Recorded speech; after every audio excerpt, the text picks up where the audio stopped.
आया गे जान कैसे तोरा बिना हम जीवोगे रनिया हमारा भूलिए जबहिना। आया गे जान कैसे तोरा बिना हम रहबोगे जान हमारा छोड़िए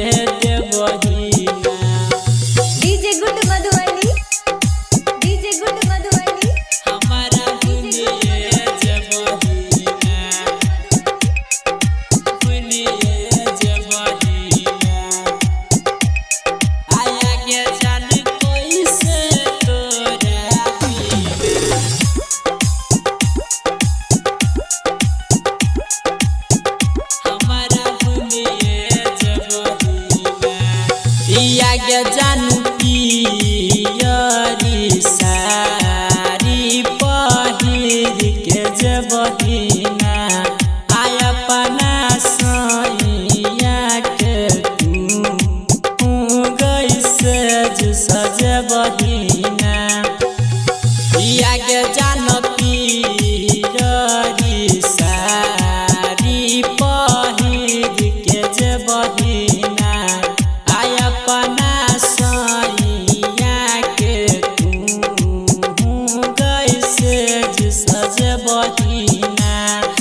केकरा से करबे हम मुलाकात कैसे के होतो सुन लगे बात आगे जान आया गे जान कैसे तोरा बिना हम जीवोगे रनिया हमारा भूलिए जबहिए।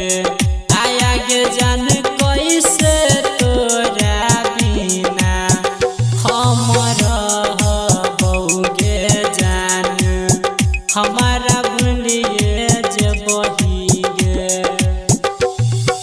डीजे गुड मधुबनी हमारा भूलिए जबहिना भूलिए जबहिना। आया गे जान कैसे तोरा बिना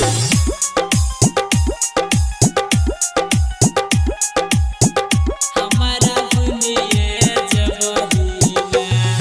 आजुआरा पब जय छौरी जे मटको रहोय तो ना आजान गे हो तो तोहर विदाई शादी के भोर हो तो गे।